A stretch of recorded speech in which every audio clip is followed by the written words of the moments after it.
Méthodologie de commentaire historique. L'histoire par définition est une connaissance basée sur des traces. Ces traces ou documents sont de diverses natures. Il s'agit entre autres de textes écrits, de documents iconographiques, photos, images, de culture matérielle, documents archéologiques. Je suis Madame Lévy, professeure d'histoire et de géographie au lycée. Aujourd'hui, je partage avec vous la méthodologie du commentaire historique. Restez connectés jusqu'à la fin de la vidéo. En effet, nous avons préparé pour vous, vers la fin, quelques conseils utiles qui vous aideront à maximiser vos points. Si vous êtes nouveau sur cette chaîne, je vous invite à vous abonner et d'activer la cloche de notification pour ne pas manquer nos prochaines vidéos. Sans plus tarder, abordons le premier point. 1. Qu'appelle-t-on document historique? L'histoire par définition est une discipline définie par des connaissances basées sur des traces. Ces traces ou documents sont de diverses natures. Il s'agit entre autres de textes écrits, de documents iconographiques, photos, images, de culture matérielle, documents archéologiques. Le rôle de l'historien est d'observer, de lire, de critiquer, expliquer les documents et leur contexte dans le but de reconstituer le passé. D'où l'importance du commentaire en histoire. 2. Qu'entendez-vous par commentaire de documents historiques et qu'exige-t-il?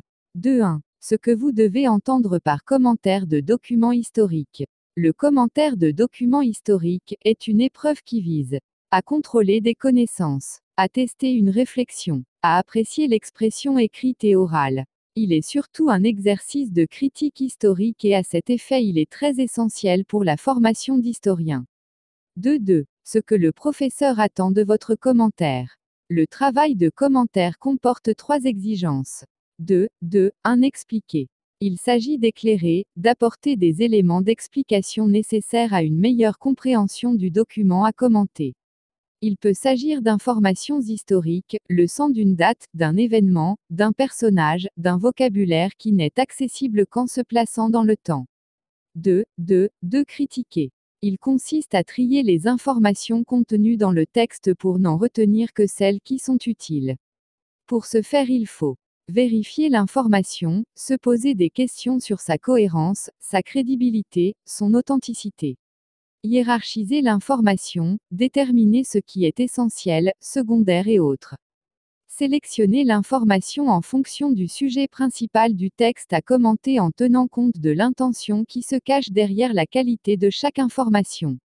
Une information fausse peut être plus significative qu'une information juste mais anecdotique. 2.3. Exposer. Il s'agit de présenter ces résultats, de les transmettre au lecteur. Il faut donc le convaincre par la qualité de votre interprétation. Pour cela, il faut s'exprimer dans un français assez clair. Éviter le style familier. Bien argumenté, c'est-à-dire une argumentation bien structurée et convaincante. 3. Comment procéder pour réussir votre commentaire? Pour réussir votre exercice de commentaire, il vous suffit de respecter les conseils et de maîtriser les tâches à réaliser dans les différentes étapes que nous vous proposons dans les lignes suivantes. 3. Première étape, s'interroger sur la nature du document ou texte. Il s'agit de déterminer sur quel type de document porte votre commentaire, discours, un article de journal, une loi, une légende, de vous poser certaines questions sur l'origine du document, sur l'auteur. Ce qui permet de rassembler des informations qui vous aideront à analyser et à comprendre votre sujet. 3.2. Deuxième étape, bien lire le texte et élaborer le plan détaillé. 3.2.1. Bien lire le texte. Pour bien lire le texte, il est vivement conseillé de le lire au moins 3 fois. Il ne faut jamais se fier au titre qui est souvent trompeur. Une première lecture pour découvrir le texte. Il n'est donc pas nécessaire de prendre des notes. Une deuxième lecture avec un stylo à la main pour repérer et souligner les mots difficiles, les noms de personnages, les principales articulations du texte, les citations à retenir. Une troisième lecture ou lecture critique pour détecter les erreurs, les allusions, les exagérations de l'auteur. 3.2. Classer l'information ou élaborer le plan détaillé. La classification de l'information vous permet de dégager les principaux centres d'intérêt, les principaux thèmes du texte à commenter. Pour cela, résumez le texte pour déterminer les grands axes. Les thèmes qui seront dégagés constitueront les principales parties de votre commentaire. Un commentaire doit comporter 3 au maximum 4 parties. Il n'existe pas de plan type pour le commentaire, parce que les documents historiques sont de diverses natures. Un même plan ne peut être utilisé pour le commentaire d'une loi et d'un article de journal ou d'un discours. 3. Troisième étape, bien rédiger votre devoir. 3.1. L'introduction. Elle doit être rédigée au brouillon. Généralement, l'introduction du commentaire est assez longue et comporte nécessairement les éléments suivants.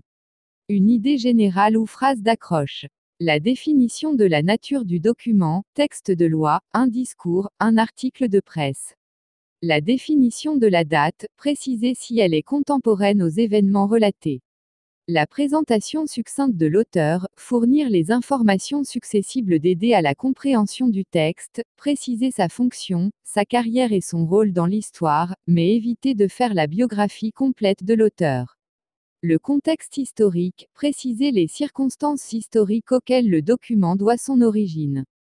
Ce qui est utile à l'explication du texte, éviter de remonter aux temps historiques. Annoncer le plan à travers l'analyse des principaux thèmes évoqués dans le document. Cette annonce doit se faire d'une manière subtile. Surtout éviter des expressions comme « je vais premièrement » et dans une deuxième partie.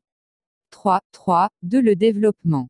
Le développement ou le corps de votre travail doit être conforme au plan annoncé dans l'introduction.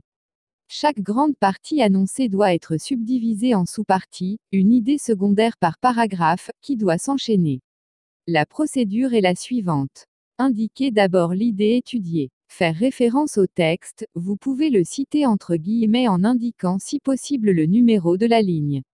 Expliquer ce que l'auteur veut exprimer ou démontrer ce que le document permet de déduire. Critiquer, apporter des précisions en faisant recours à vos connaissances et à votre raisonnement. 3. La conclusion. Elle doit être rédigée au brouillon.